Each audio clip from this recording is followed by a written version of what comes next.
When the tabernacle was set up, the chapel was set up, and to prove a point that God had already blessed what we've done, I told you that Saturday morning I got up, the Lord changed the message from Peter, and he put the message on this tabernacle because we were establishing the place. Last week, when I was explaining it, how many, there were those of you that were in Bible study, but some of you were not, how many enjoyed the light show that went on when I did the presentation about the chapel last week? Do you think they did a good job on it? What y'all say? Some of you are laughing because, well, some of you scared to say anything. Don't be scared. Where's Sean? Sean Ray, go get Sean. So Sean, where's Sean so he can come in here and talk to me? He's probably in the cafe. Sean's in the back. Come here, bro, Sean. Now, I understand you didn't want me to know.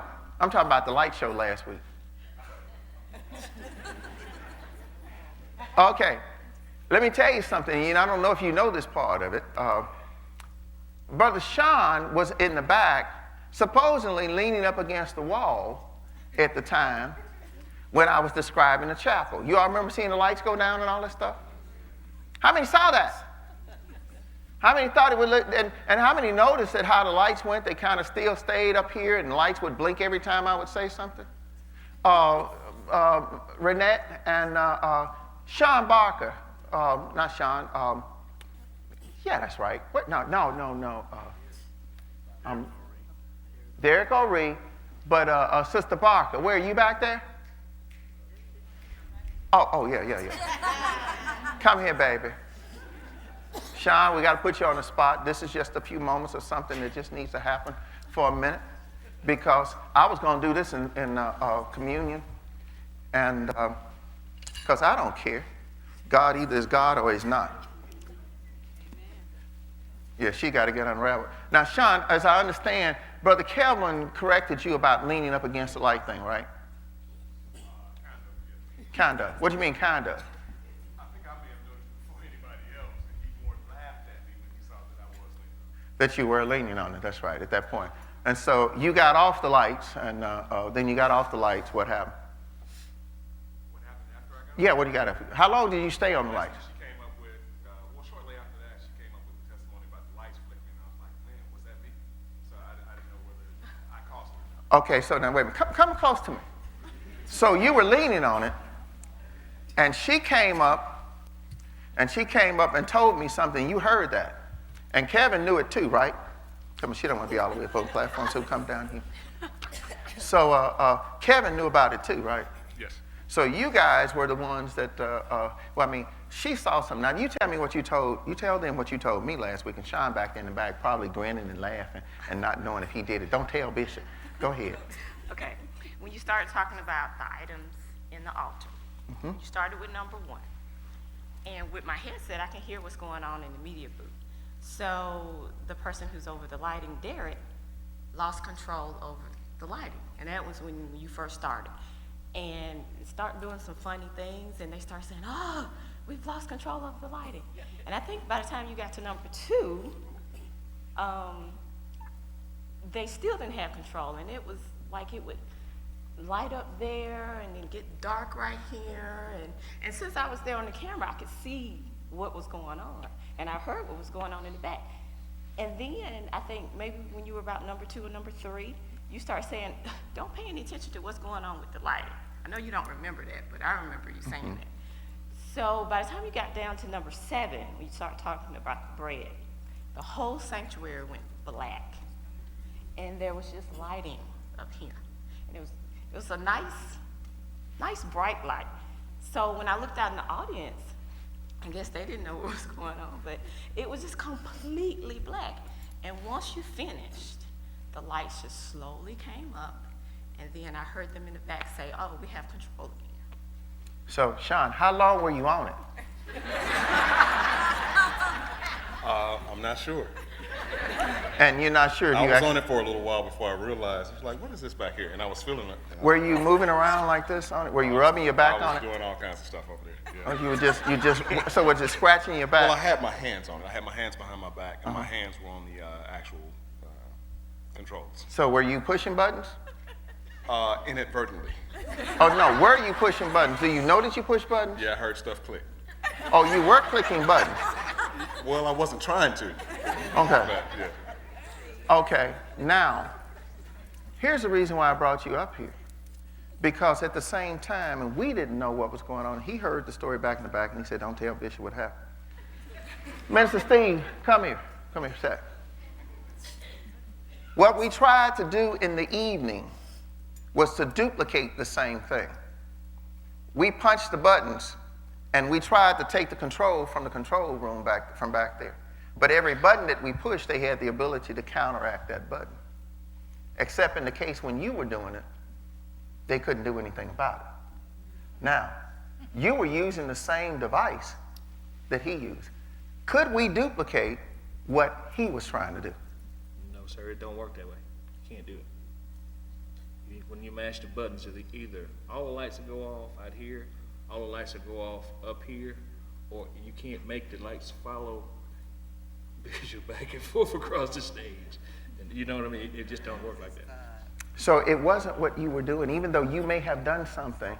Whatever you did was a counterpoint to what was actually going on.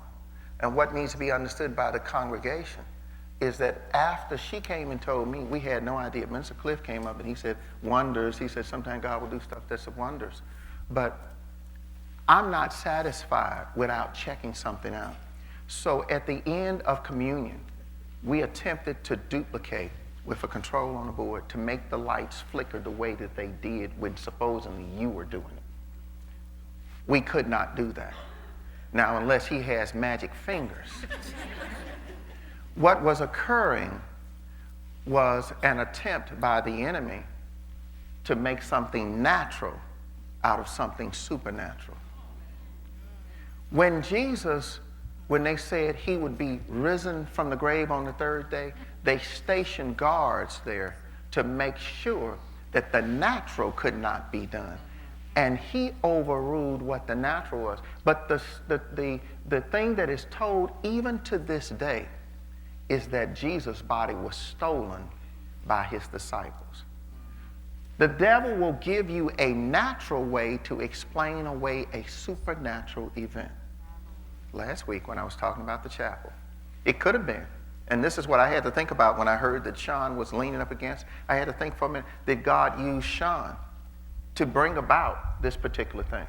So therefore, I would have been able to say that too, that Sean inadvertently was causing something to happen that was orchestrated to happen precisely at the time I talked about his place. Didn't happen any other time. How would it be when I'm talking about everything else? God hadn't sanctioned anything to be discussed except that tabernacle, that sanctuary. And Sean just happened to be there right at the right time. Go and realize that in the Word, there are a lot of things that happen where natural events occur, sometimes coincidentally, at the same time God's supposed to be doing something. What I'm saying is that what he did could have been used as a natural explanation. And that's what you can look at and say, well, maybe I did it. I don't know if I did it. That's what you said. I didn't know I did or not. You did not do it. But what was being done was something that when I heard that you had done it, caused me to think, okay, well, maybe that was just a coincidence. But I have to recognize even further, his doing it and their ability, when we go to try to manipulate it to make it happen, we could not manipulate the same thing Sean did. Do you all understand what I'm saying? What this reveals to us is that that room over there is the room that God dwells in right now for this house. That's his place. He is in that room. To prove even further, one more thing. Sister Crystal, how are you? You got any pain right now? Okay, you're going to come forward. What you going to tell me? Y'all still standing there? Come on, I'm just using the whole this congregation radio. How you doing, babe? I'm all right. Are you hurting a little bit now? Oh, you're not hurting? Now tell us about your condition that happened last week. was sitting over there. I wanted my baby to be here, but she was sick. And when I walked in here, I was like a limp. And I have had the elders and the prayer warriors pray for me. How long have you had this limp? It's been a while, about 4 or 5 months. 4 or 5 months, and you've been limping. Yeah. You heard the message about the chapel. You decided, what did you sat up in here and you said to me, you were crying. I was sitting over there, and all of a sudden, when you started talking about what was in the chapel, Now wait a minute, this is when the lights were doing this thing. Okay. and tears started running down my face, and I was saying, why I can't stop these tears? And it kept on running. Then you started walking towards the chapel, and they run more and more. And I said, Lord, I know I'm finna be healed. I know this pain gonna go away. I said, I have prayed.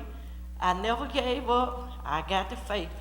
And I know I'm hurting. I don't like to be hurt. I know maybe I had to suffer, but I kept on. I did not give up. I said, the devil, you're not gonna take my body over, because I know I'm a child of God.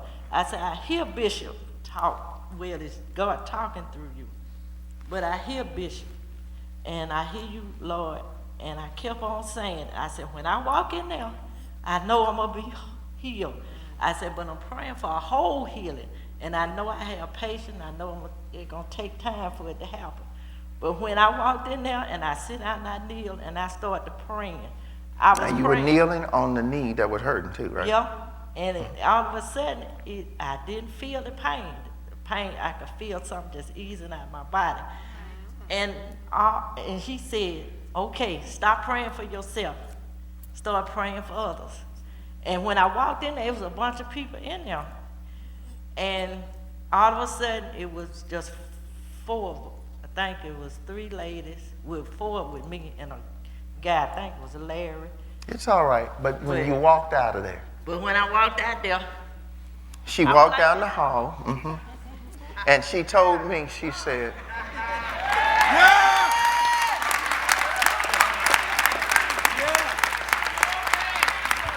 she told me she started doing this leg like this, and I'm thinking, what is she doing? And she said, no more pain. Nobody laid hands on her. Nobody touched it. You guys can take your seats. It's all right. Get back on the camera. And what I want you to realize is this, that God is moving miraculously for us. You can choose heaven or hell right now. This is the time that you need to make a choice whether you're going to continue in hell or whether you're going to start walking in heaven. The thing that I brought about with Sean was only to say to you that there will always be a natural explanation to remove the supernatural power of God so you don't think God did it. And if your faith can be broken in what God can do, then you can be devoid of any manifestation because you don't believe and you have no expectation.